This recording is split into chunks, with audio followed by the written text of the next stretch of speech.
Selamat pagi, saudara-saudara yang terkasih di dalam Tuhan Yesus Kristus. Kita bersyukur pagi hari ini boleh bersama di sini untuk menyambut undangan Tuhan di dalam kebaktian minggu dan juga yang dapat mengikuti melalui kanal YouTube. Sebelum kita memulai kebaktian kita pada pagi hari ini, mohon perhatian jemaat sekalian untuk beberapa warta sebagai berikut. Yang pertama, pada hari ini, hari Minggu tanggal 2 Juli 2023, pelayan firman Tuhan adalah Pendeta Cipto Martalu Sapangi. Dan pada hari ini juga akan dilayankan sakramen perjamuan kudus bagi saudara-saudara yang sudah sidi ataupun baptis dewasa. Bagi umat yang mengikuti via YouTube dapat mempersiapkan roti dan air anggurnya masing-masing. Poin kedua, persekutuan wilayah. Persekutuan wilayah gabungan 1 dan 5 GKI Puri Indah akan diadakan pada hari Rabu 12 Juli 2023 pada pukul 19 hingga 21. Informasi lengkap dapat dilihat pada warta digital.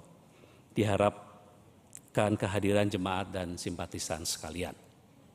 Yang ketiga, donor darah. GKI Puri Indah kembali bekerjasama dengan PMI mengadakan kegiatan donor darah pada hari ini, sudah berlangsung sejak pukul 8 tadi di lantai 1 bawah dan akan berlangsung hingga pukul 11 nanti. Kami mengundang semua jemaat dan simpatisan untuk ikut serta berpartisipasi dalam mendonorkan darahnya.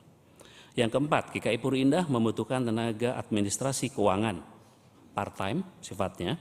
Dan untuk informasi kualifikasi dan keterangan lebih lengkap dapat dilihat pada warta digital. Yang kelima, berkait dengan tata usaha, ketatausahaan. Tata usaha GKI Puri Indah saat ini dapat dihubungi via telepon dan WhatsApp dengan nomor 0812 9821 9896 pada hari dan jam kerja sebagai berikut. Senin hingga Jumat pada pukul 8.30 hingga 16.30 dan pada hari Sabtu pada pukul 8.30 hingga 13.30. Kepada saudara-saudara yang baru pertama kali hadir di dalam ibadah ini, kami mengucapkan selamat datang. Dan bila saudara-saudara membutuhkan informasi yang terkait dengan keadministrasian, kesekretariatan, ataupun segala kegiatan GKI Puri Indah, dapat menghubungi penatua yang bertugas. Sekian warta lisan pada hari ini. Sebelum kita memulai ibadah kita, mari kita bersaat teduh dalam doa pribadi masing-masing.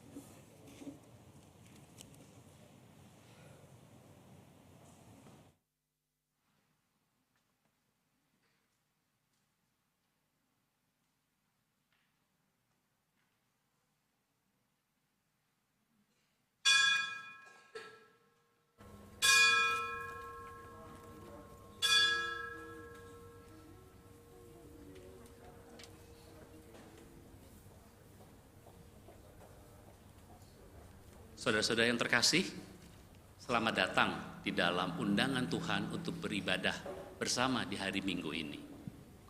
Mari bersyukur, kita senantiasa harus bersyukur atas karunia Tuhan yang tidak pernah henti-hentinya diberikan kepada kita.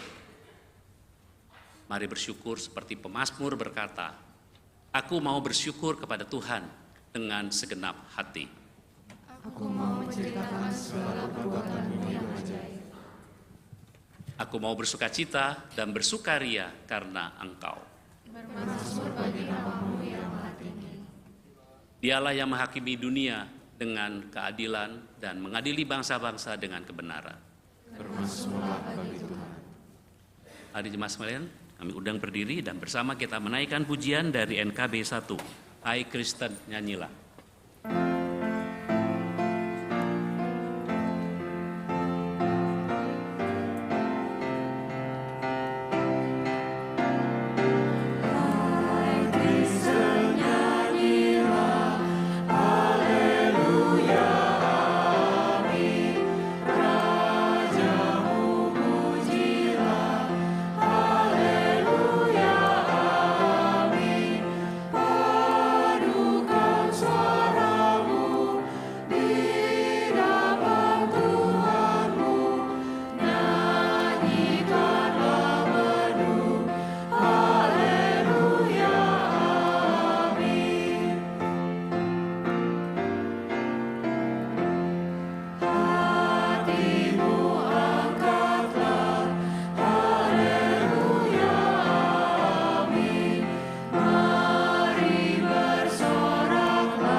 Saudara-saudara yang ada di ruangan ibadah ini dan yang mengikutinya dari rumah, mari kita sama-sama mengaku bahwa pertolongan kita adalah dalam nama Tuhan yang menciptakan langit dan bumi. Amin.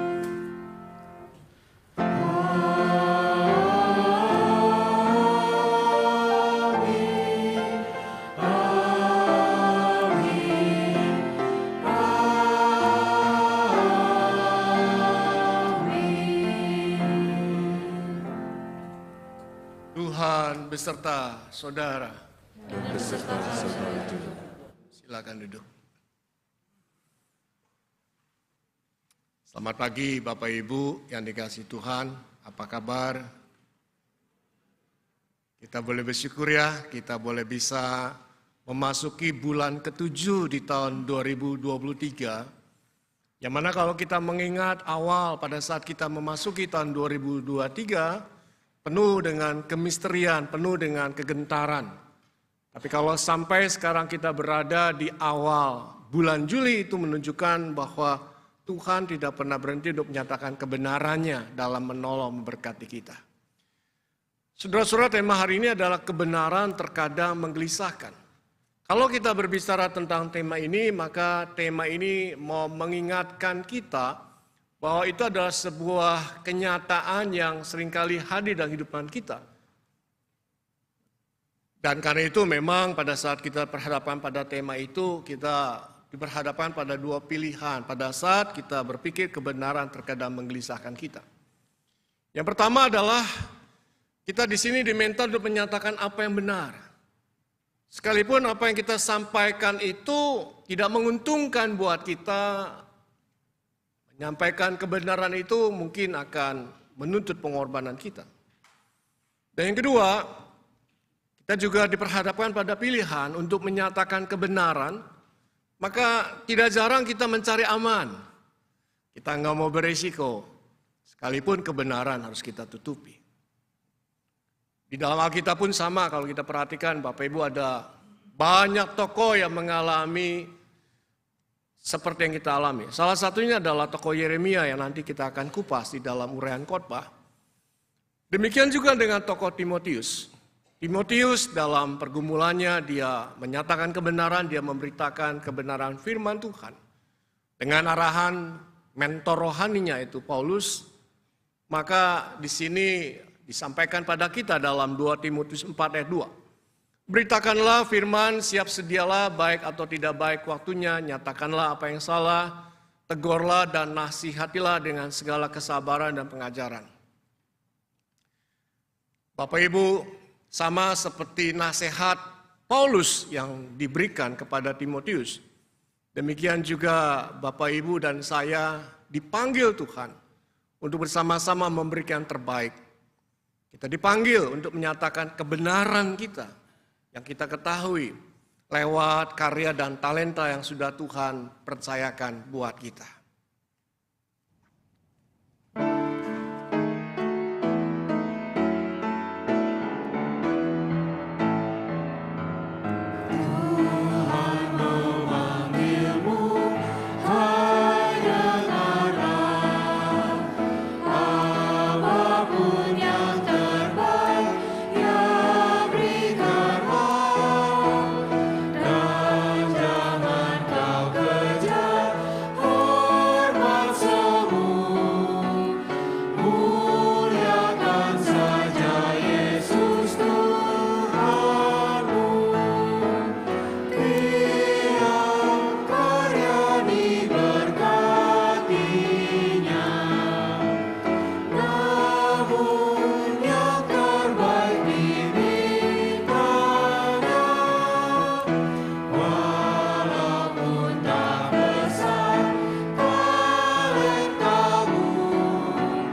Bapak Ibu sekalipun firman Tuhan tentang kebenaran sering kita dengar, sering dinyatakan kepada kita, tapi seberapa sering kita sudah sering lebih memilih kenyamanan daripada kita menyatakan kebenaran. Memilih kenyamanan dan mengorbankan pengorbanan kebenaran. Oleh karena itu mari kita renungkan sejenak. Kalau saat ini, pada saat kita diundang di dalam sakramen perjamuan kudus, jika kita bersalah, kita datang kepada Tuhan, kita akui tentang kerapuhan kita. Kita ngomong kepada Dia, Tuhan yang baik, yang sayang buat kita. Lewat perenungan dan doa pribadi kita. Mari kita berdoa.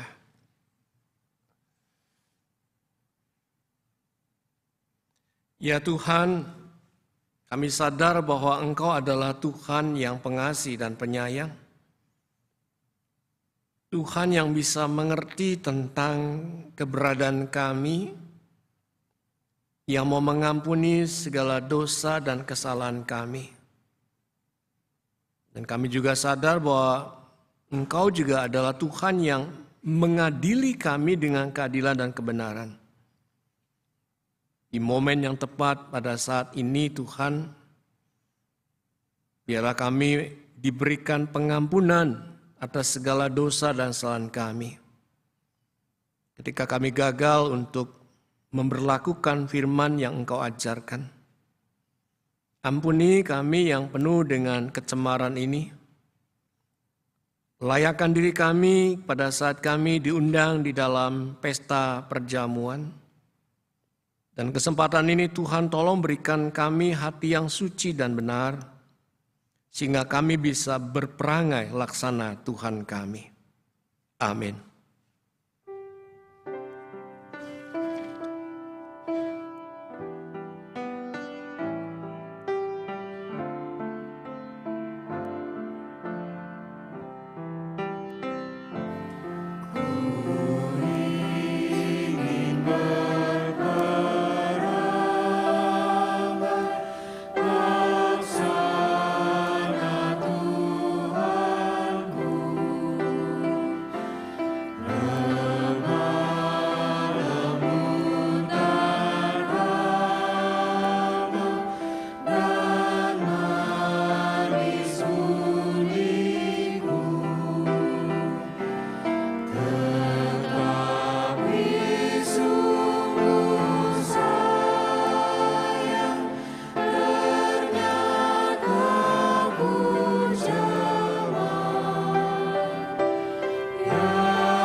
Bapak Ibu, Tuhan menganugerahkan pengampunan dosa kepada setiap kita yang mau mengaku dosa dan berbalik kepadanya.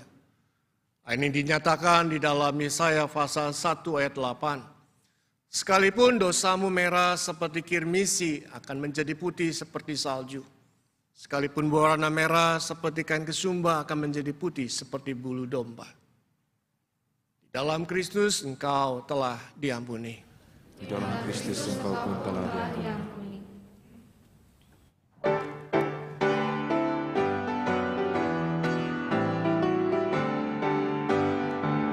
Ku diberikan hidup baru oleh Yesus Tuhanku, irama-Ku paling mulia, hidup kasih yang penuh.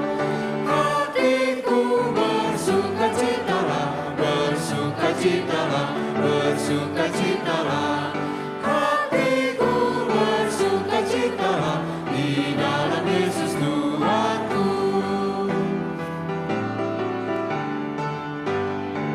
Ku mengasihi Tuhan Yesus yang tersalib bagiku. Segala dosaku dihapusnya hingga baru hidupku. Hatiku bersukacitalah, bersukacitalah, bersukacitalah. Hatiku bersukacitalah di dalam Yesus Tuhanku.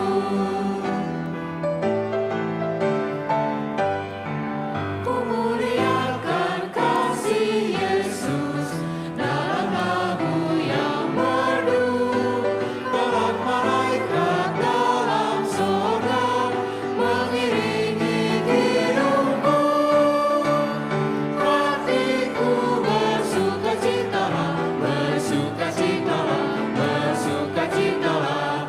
Hatiku bersukacitalah di dalam Yesus Tuhanku.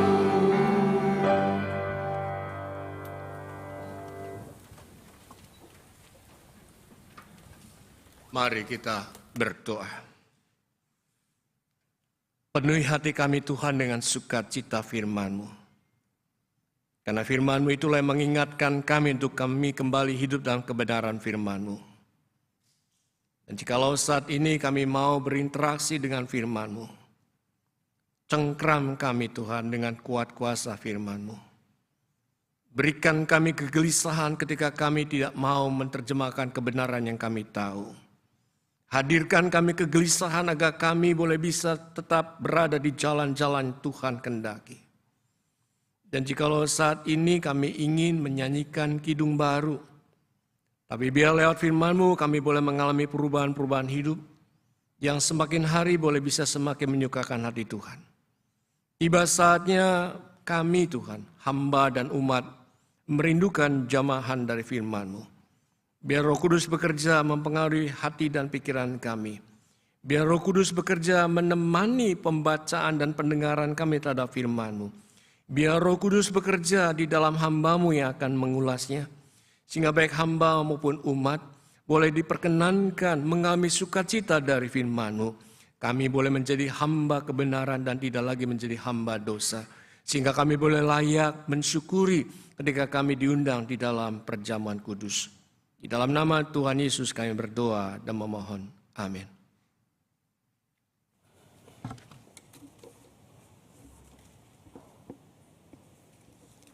Bacaan pertama menurut Yeremia pasal yang ke-28 ayat 5 sampai 9. Yeremia 28 ayat ke-5 sampai 9.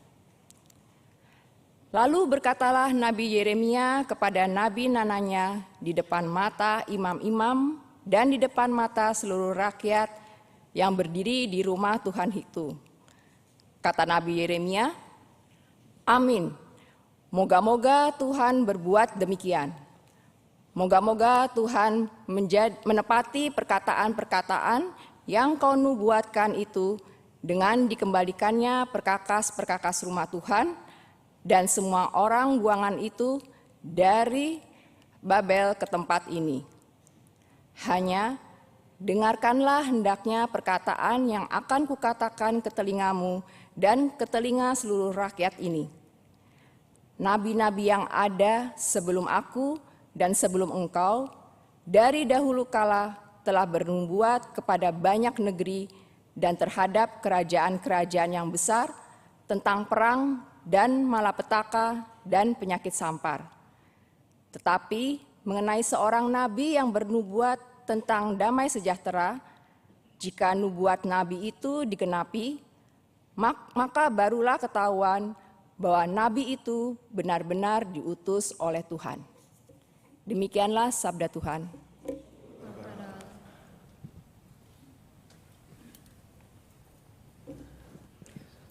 Sebagai antar bacaan, mari kita bersama menaikkan pujian dari Mazmur 89 ayat 2 hingga 5 dan 16 hingga 19.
bersorak-sorai sepanjang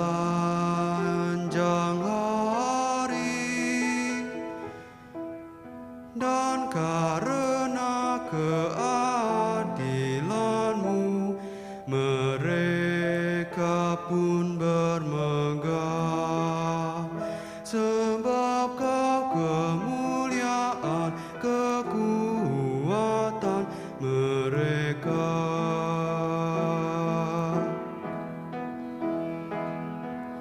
Dan karena Engkau berkenan, maka tanduk kami meninggi,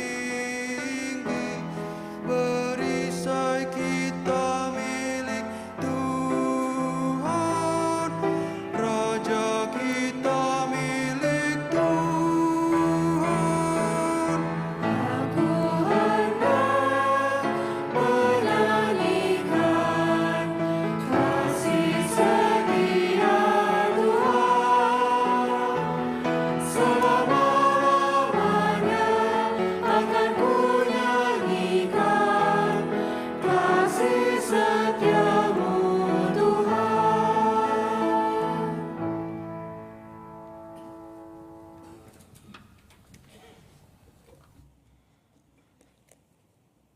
Bacaan kedua menurut surat Roma pasal 6 ayat 12 sampai 23. Roma pasal 6 ayat 12 sampai 23 berbunyi demikian. Sebab itu hendaklah dosa jangan berkuasa lagi di dalam tubuhmu yang fana, supaya kamu jangan lagi menuruti keinginannya. Dan janganlah kamu menyerahkan anggota-anggota tubuhmu kepada dosa untuk dipakai sebagai senjata kelaliman. Tetapi serahkanlah dirimu kepada Allah sebagai orang-orang yang dahulu mati, tetapi yang sekarang hidup. Dan serahkanlah anggota-anggota tubuhmu kepada Allah untuk menjadi senjata-senjata kebenaran. Sebab kamu tidak akan dikuasai lagi oleh dosa, karena kamu tidak berada di bawah hukum Taurat, tetapi di bawah kasih karunia. Jadi bagaimana? Apakah kita akan berbuat dosa karena kita tidak berada di bawah hukum Taurat, tetapi di bawah kasih karunia? Sekali-kali tidak. Apakah kamu tidak tahu bahwa apabila kamu menyerahkan dirimu kepada seseorang sebagai hamba untuk mentaatinya, kamu adalah hamba orang itu yang harus kamu taati, baik dalam dosa yang memimpin kamu kepada kematian, maupun dalam ketaatan yang memimpin kamu kepada kebenaran. Tetapi syukurlah kepada Allah, dahulu memang kamu hamba dosa, tetapi sekarang kamu dengan segenap hati telah mentaati pengajaran yang telah diteruskan kepadamu. Kamu telah dimerdekakan dari dosa dan menjadi hamba kebenaran. Aku mengatakan hal ini secara manusia karena kelemahan kamu, sebab sama seperti kamu telah menyerahkan anggota-anggota tubuhmu menjadi hamba kecemaran dan kedurhakaan yang membawa kamu kepada kedurhakaan, demikian hal kamu sekarang harus menyerahkan anggota-anggota tubuhmu menjadi hamba kebenaran yang membawa kamu kepada pengudusan. Sebab waktu kamu menjadi hamba dosa, kamu bebas dari kebenaran. Dan buah apakah yang kamu petik daripadanya? Semuanya itu menyebabkan kamu merasa malu sekarang, karena kesudahan semuanya itu ialah kematian. Tetapi sekarang setelah kamu dimerdekakan dari dosa, dan setelah kamu menjadi hamba Allah, kamu beroleh buah yang membawa kamu kepada pengudusan, dan sebagai kesudahannya ialah hidup yang kekal. Sebab upah dosa ialah maut, tetapi karunia Allah ialah hidup yang kekal dalam Kristus Yesus Tuhan kita. Demikianlah sabda Tuhan. Saudara-saudara, saya undang kita berdiri, kita akan melihat Injil Tuhan Yesus Kristus. Menurut Injil Matius pasal 10 ayat 40 sampai 42. Matius pasal 10 ayat 40 sampai 42. Siapa saja yang menyambut kamu, ia menyambut aku, dan siapa yang menyambut aku, ia menyambut dia yang mengutus aku. Siapa yang menyambut seorang nabi sebagai nabi, ia akan menerima upah nabi. Dan siapa yang menyambut seorang benar sebagai orang benar, ia akan menerima upah orang benar. Siapa yang memberi air sejuk secangkir saja pun kepada salah seorang yang kecil ini, karena ia muridku, sesungguhnya aku berkata kepadamu, ia tidak akan kehilangan upahnya. Demikianlah ini Tuhan Yesus Kristus, berbagai setiap kita membaca Alkitab, mendengarkan firman Tuhan, dan melihara dalam kehidupan sehari-hari. Haleluya.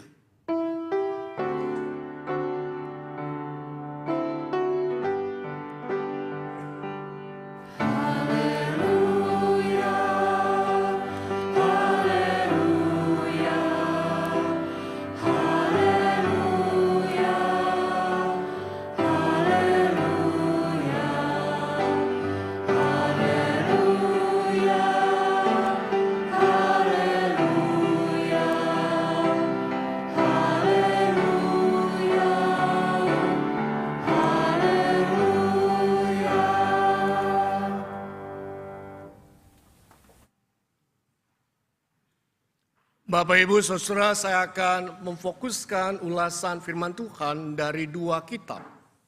Itu kitab Roma dan Yeremia. Saudara-saudara yang kasih Tuhan, dalam bukunya yang berjudul What's So Amazing About Grace, seorang pengkhotbah terkenal yang bernama Philip Yancey Dia menceritakan tentang film yang berjudul The Last Emperor. Film lama, film klasik, tetapi menarik untuk dicermati. Film yang menceritakan tentang Kaisar China terakhir yang naik tahta. Kaisar yang saat itu usianya baru sekitar 10 tahun. Sana diceritakan bahwa sebagai kaisar dia dilayani oleh 1000 pelayan.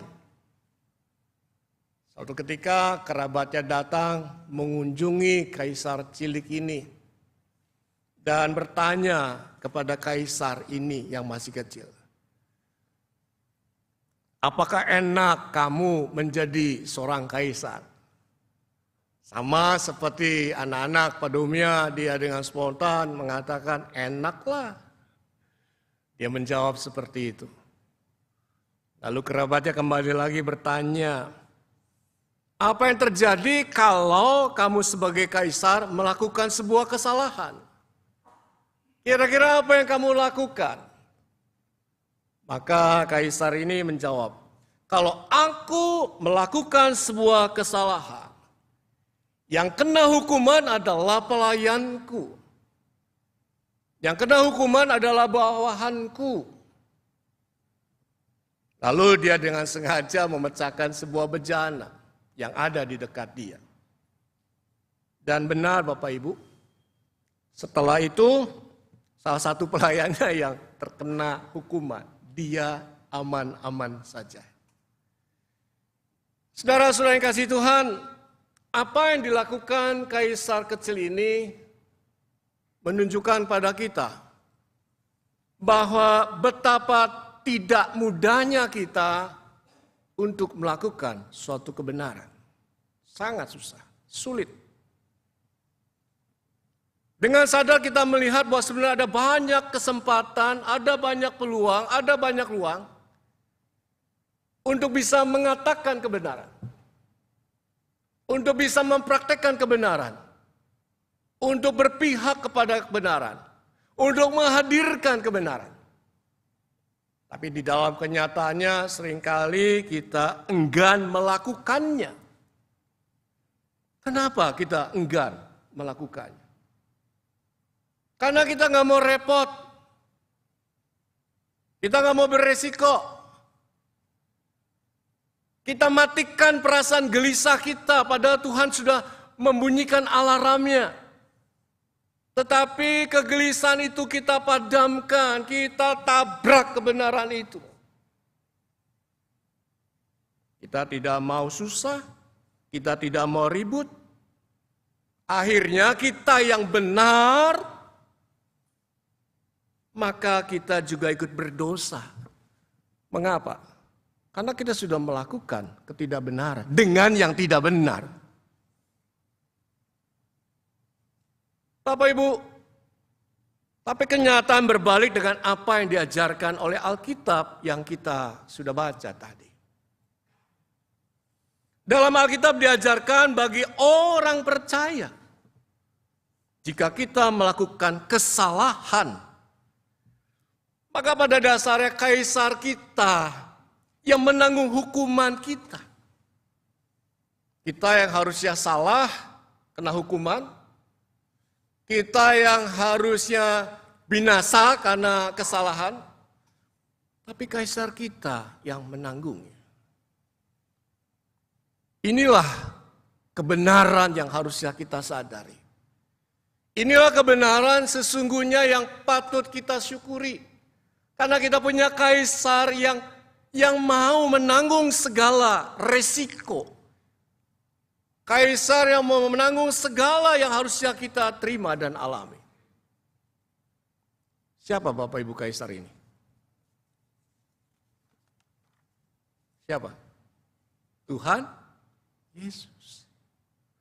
Tuhan Yesus mengambil alih hukuman atas segala dosa yang kita lakukan lewat kematiannya di kayu salib.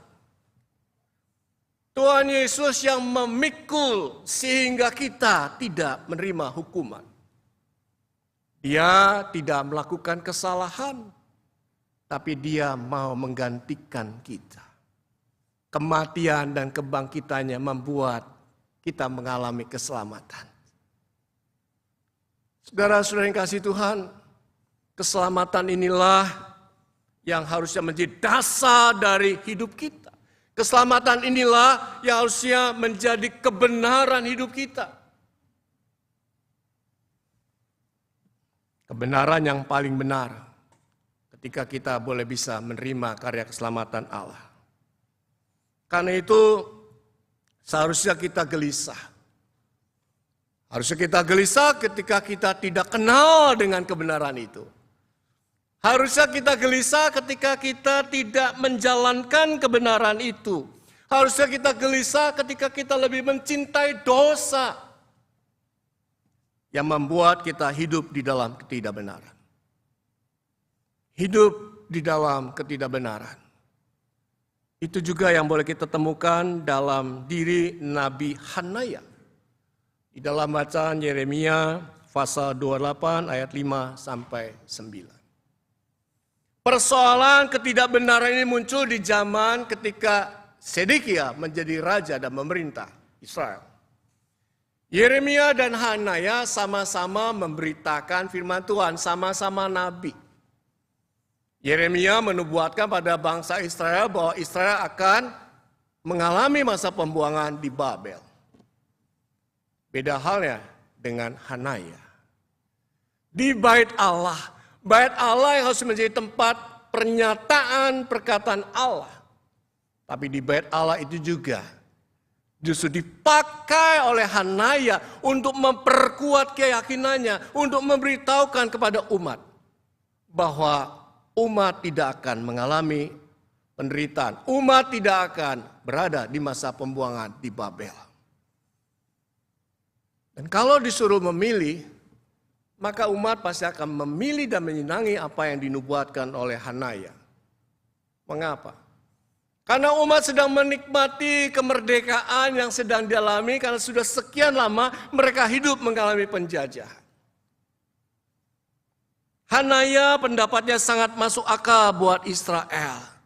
Enggak mungkin lah, orang baru saja menikmati kemerdekaan, masa harus mengalami penderitaan lagi di Babel. Tapi sayang Bapak Ibu, apa yang disampaikan oleh Hanaya tidak berasal dari Tuhan. Jadi sekalipun perkataan itu dianggap benar oleh umat, tapi apa yang diucapkan oleh Hanaya, apa yang dilakukan oleh Hanaya itu salah. Pernyataannya diucapkan karena dia ingin menenangkan diri dan juga ingin menyenangkan orang lain. Hanaya sudah melakukan ketidakbenaran. Lalu apa konsekuensinya yang harus diterima oleh Hanaya? Ketika dia mematikan perasaan gelisahnya, yang harusnya dia menyuarakan kebenaran. Apa konsekuensinya ketika Hanaya memalsukan kebenaran dan menjadi hamba dosa? Hanaya yang harusnya menghadirkan kebenaran, tapi justru dia meninggalkan dan menanggalkan kebenaran. Ngeri loh Bapak Ibu kalau kita main-main dengan Tuhan. Kita lihat di dalam Yeremia pasal 29 ayat 16 sampai 17. Di sana Tuhan menghukum Hanaya. Hanaya pada tahun itu juga. Jadi nggak ditunda-tunda tuh hukumannya tuh. Pada tahun itu juga Hanaya mati karena ketidakbenaran hidupnya. Saudara-saudara yang kasih Tuhan, cerita tentang Hanaya mungkin itu juga menjadi cerita keseharian dalam hidup kita. Kita yang membiarkan dosa mengontrol perasaan kita. Membiarkan dosa mengendalikan apa yang kita pikirkan, apa yang kita ucapkan, apa yang kita lakukan.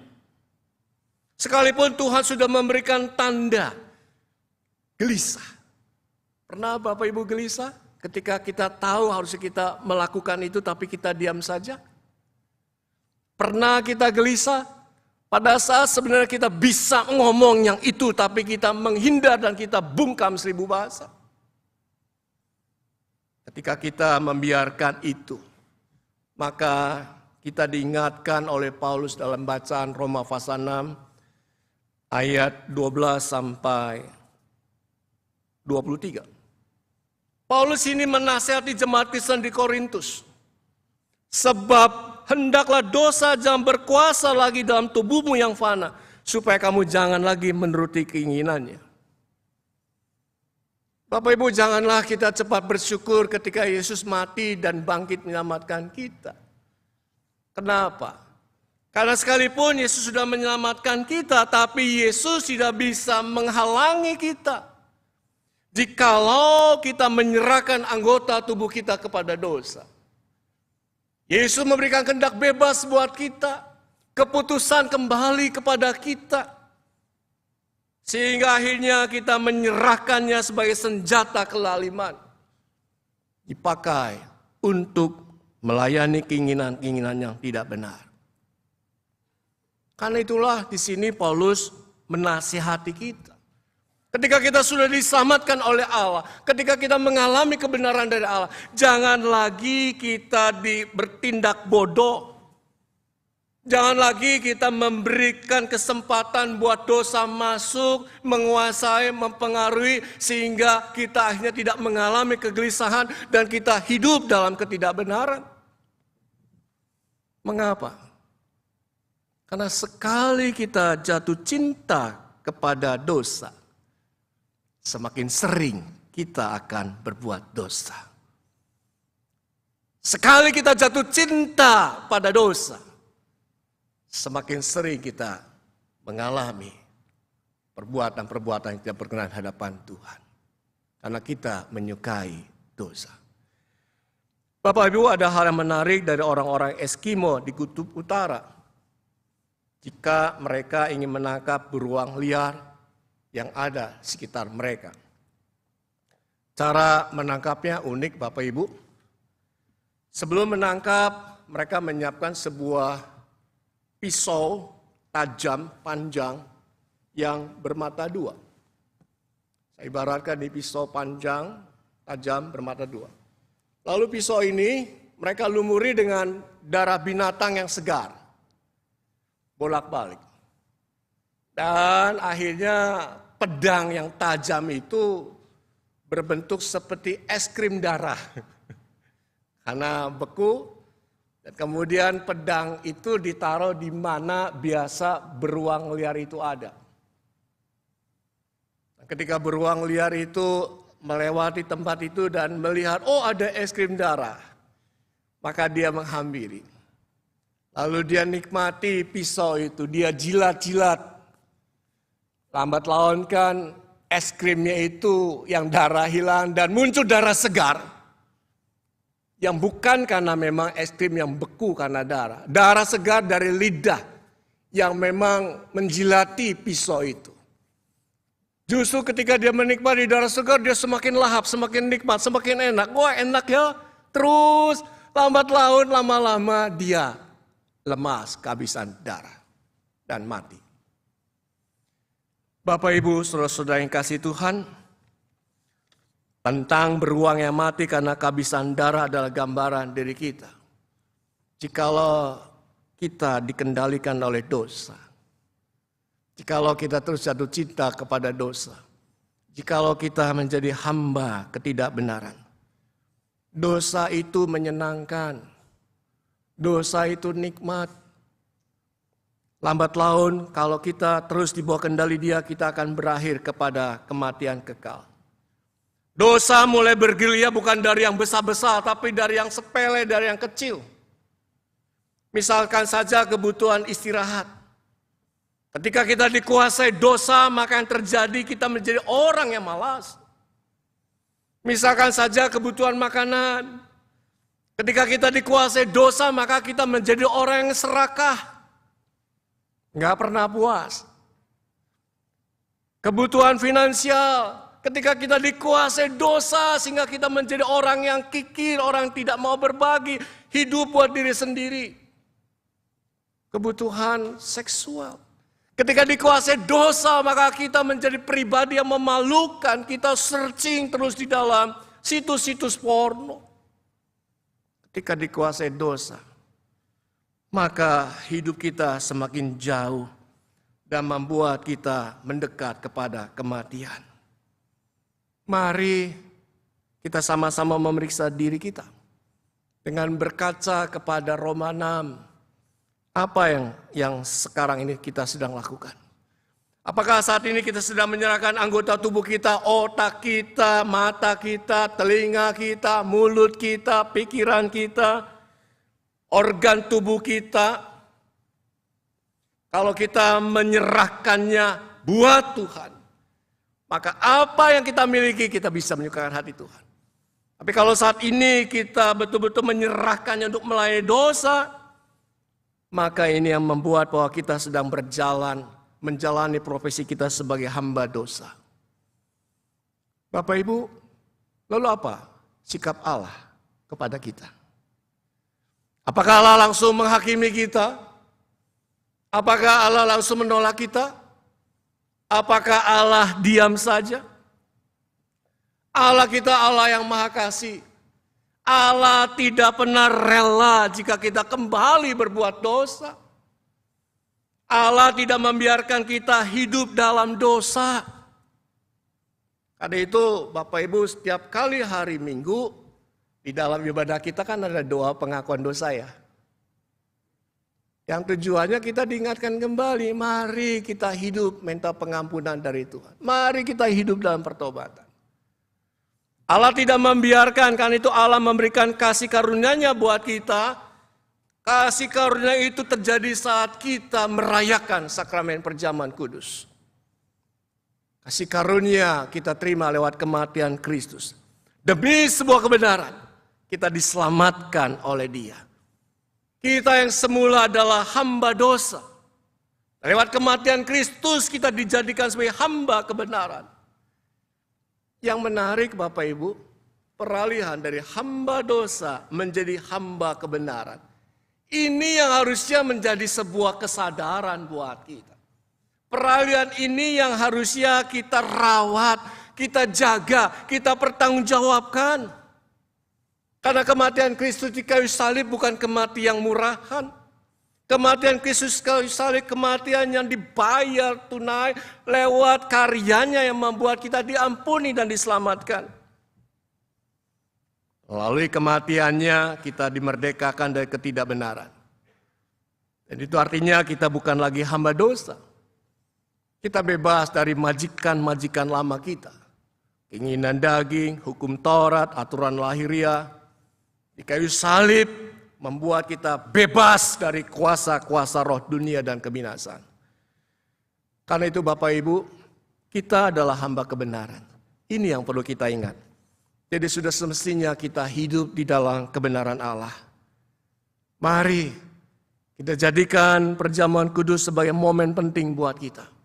Untuk tidak menyanyiakan kebenaran yang sudah Tuhan anugerahkan buat kita. Hadirkan kembali kegelisahan ketika kita melakukan ketidakbenaran. Kita perlu menjadi hamba kebenaran dan kita diingatkan untuk melakukan kehidupan 3 hal. Yang pertama, hiduplah hanya untuk Tuhan. Jangan lagi hidup untuk dosa. Hiduplah hanya untuk Tuhan. Kalau kita hidup hanya untuk Tuhan, maka kita diingatkan apa yang kita pikirkan, apa yang kita ucapkan, apa yang kita lakukan. Biarlah semata-mata bukan untuk cari aman diri sendiri, tetapi semata-mata untuk memuliakan Tuhan. Kita curahkan hidup kita secara serius untuk menyenangkan hati Tuhan. Tuhan yang sudah menyelamatkan kita, Tuhan yang sudah memberikan kebenaran buat kita.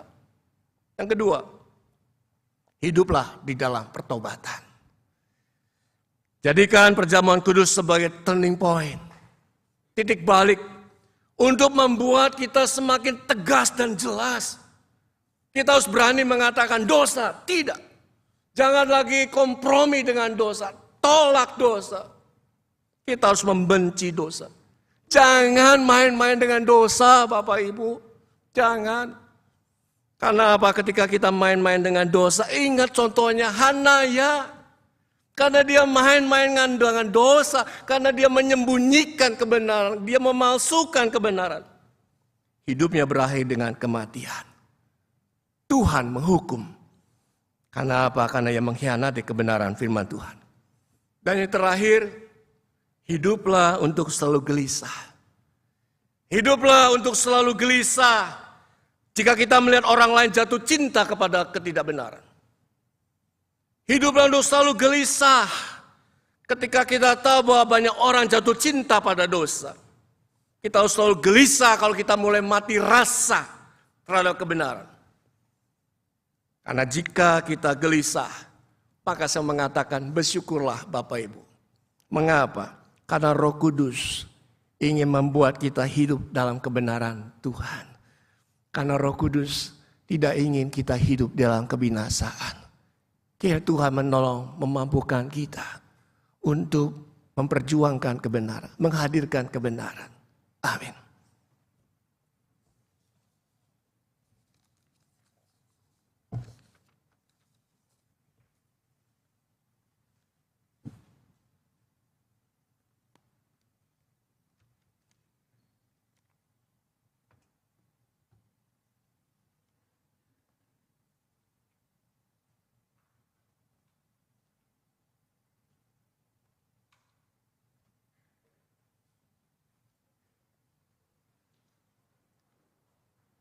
Marilah kita bersama dengan umat Allah di masa lalu, masa kini, dan masa depan, mengingat janji baptisan kita dengan mengikrarkan pengakuan iman rasuli. Aku percaya kepada Allah, Bapa yang Maha Kuasa, Khalik langit dan bumi, dan kepada Yesus Kristus, anaknya yang tunggal Tuhan kita, yang dikandung dari Roh Kudus, lahir dari anak darah Maria, yang menderita sengsara di bawah pemerintahan Pontius Pilatus, disalibkan, mati dan dikuburkan, turun ke dalam kerajaan maut. Pada hari yang ketiga, bangkit pula dari antara orang mati, naik ke surga, duduk di sebelah kanan Allah, Bapa yang Maha Kuasa. Dan dari sana ia akan datang untuk menghakimi orang yang hidup dan yang mati. Aku percaya kepada Roh Kudus, gereja yang kudus dan am, persekutuan orang kudus, pengampunan dosa, kebangkitan orang mati dan hidup yang kekal. Amin.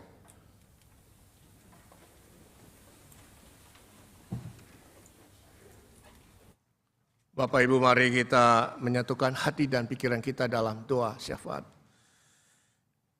Allah Bapa yang ada dalam kerajaan surga, ampunkan kami Tuhan, ampunkan kami atas segala kekerasan hati kami. Ampuni kami kalau atas segala kebebalan kami. Ampunkan kami atas segala kesombongan kami. Ampunkan kami atas segala keinginan daging yang selalu mendominan kehidupan kami. Karena kami tahu tentang kebenaran yang sesungguhnya. Tapi seringkali kami justru bersembunyi dan tidak menyuarakan kebenaran. Kami seringkali memalsukan kebenaran. Kami seringkali memanipulasi kebenaran. Kami mematikan sinyal yang Tuhan berikan buat kami. Karena kami takut berisiko, karena kami takut ditolak, karena kami takut dibenci dan berbagai ketakutan lainnya. Dan saat ini Tuhan, Kau mengingatkan kami agar kami boleh bisa menunjukkan kembali sebagai hamba kebenaran. Ketika kami melihat salib di sana, Kristus mati buat kami, maka Kristus dengan darahnya yang tercurah, daging yang terpaku di kayu salib, kami diingatkan agar hidup kami jangan disia-siakan karena kami memberi ruang dosa lebih besar daripada kehadiran firman-Mu. Tolonglah kami Tuhan agar kami bisa menjadi pelaku kebenaran. Tolonglah kami Tuhan agar kami bisa tetap menjadi berkat lewat keberanian-keberanian kami untuk menyatakan kebenaran. Sekalipun memang menyatakan kebenaran, ada hal yang tidak menyenangkan. Mungkin kami dikucilkan dan ditolak. Tapi jangan padamkan keberanian itu Tuhan. Kobarkan terus Tuhan. Sehingga nama Tuhan dimuliakan. Berikan kami hikmat Tuhan. Agar kebenaran yang kami lakukan juga kebenaran yang dapat dipertanggungjawabkan. Dan kami tidak mencuri kemuliaan Tuhan. Saat ini kami juga berdoa buat sahabat-sahabat kami yang sedang mengalami penderitaan karena bencana alam. Karena gempa bumi yang terjadi tanggal 30 Juni kemarin di Bantul, Yogyakarta. Banyak rumah yang mengalami kerusakan, banyak korban karena bencana yang ada.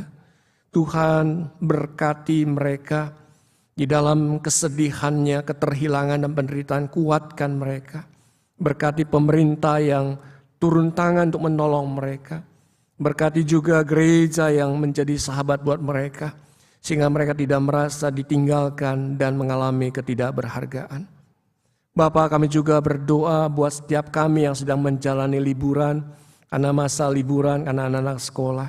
Tuhan berkati jemaat kami yang ada di luar kota, berkati juga jemaat kami yang sedang menikmati liburan. Tuhan berkati mereka, dimanapun mereka berada, mereka pun juga boleh mengalami perjumpaan dengan Tuhan, dikasihi Tuhan, ditolong Tuhan, dan mereka juga dimampukan untuk tetap menyuarakan kebenaran. Kami juga berdoa Tuhan untuk kegiatan donor darah yang dilakukan pada siang hari ini selesai kebaktian. Bapa berkati agar apa yang kami lakukan itu juga boleh menjadi saluran berkat buat setiap orang yang membutuhkan darah. Kami berdoa Tuhan untuk persekutuan wilayah tanggal 12 dan 26 Juli. Kami sadar Bapa, kami tidak terlepas dari kemajuan teknologi yang memberikan dampak buat kami. Khususnya perannya kehadiran AI dan kehidupan ini. Tuhan, betapa menyeramkan jikalau kami tidak mengantisipasi masa depan kami di dalam terang firman-Mu.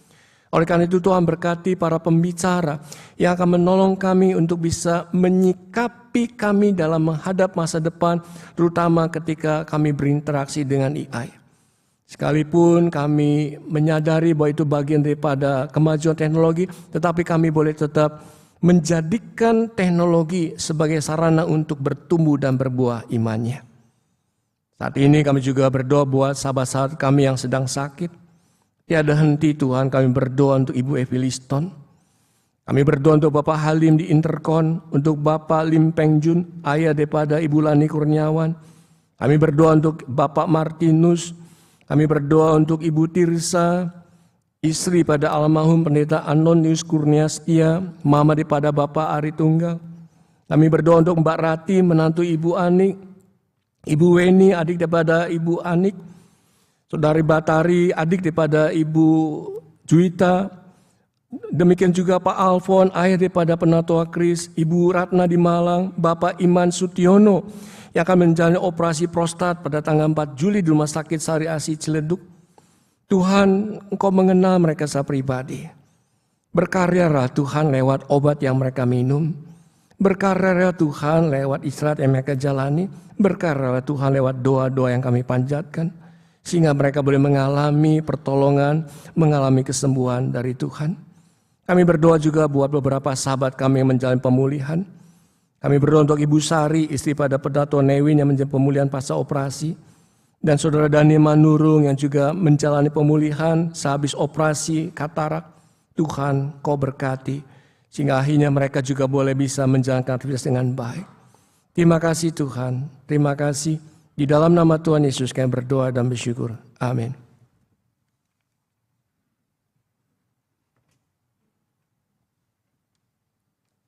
Jemaat sekalian, dalam setiap keadaan mari kita tetap bersyukur kepada Tuhan.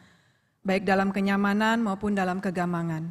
Marilah kita tetap memuji namanya, karena Tuhan adalah keselamatan kita.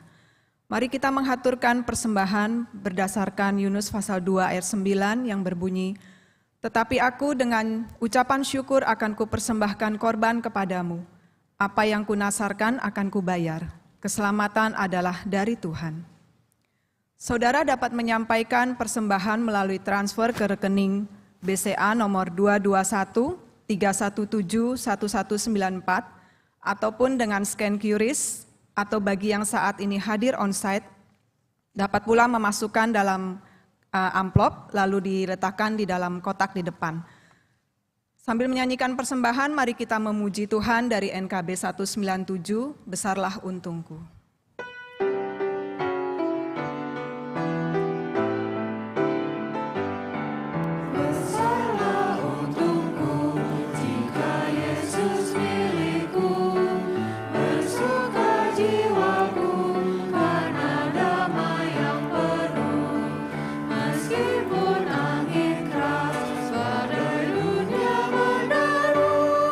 Tak goyah hatiku karena Yesus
terima kasih kalau pada hari ini kami diberikan kesempatan untuk boleh menyatakan syukur kami Tuhan atas penyertaan dan pemeliharaan-Mu yang baik dalam kehidupan kami melalui persembahan ini.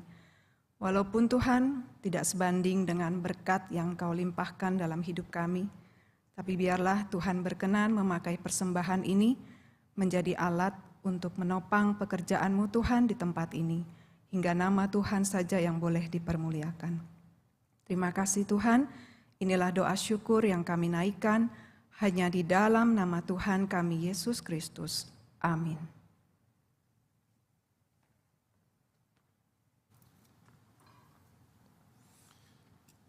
Diingatkan pada kita selesai kebaktian ada donor darah, jadi Bapak Ibu bisa ikut di dalam kegiatan yang difasilitasi oleh Gospel.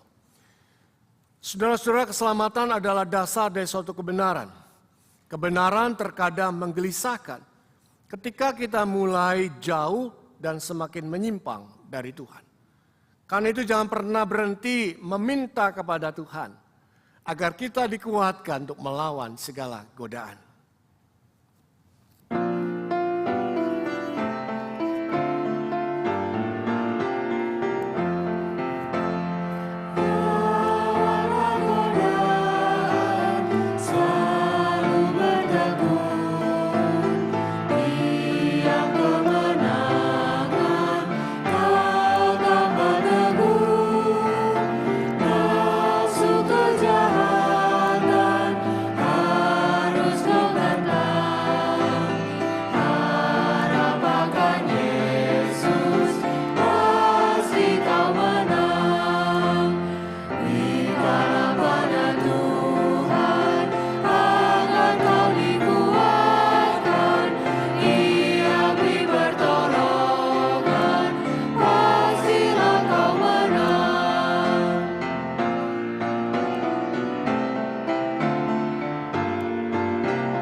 Kepada Tuhan, kami mengarahkan hati kami kepada Tuhan.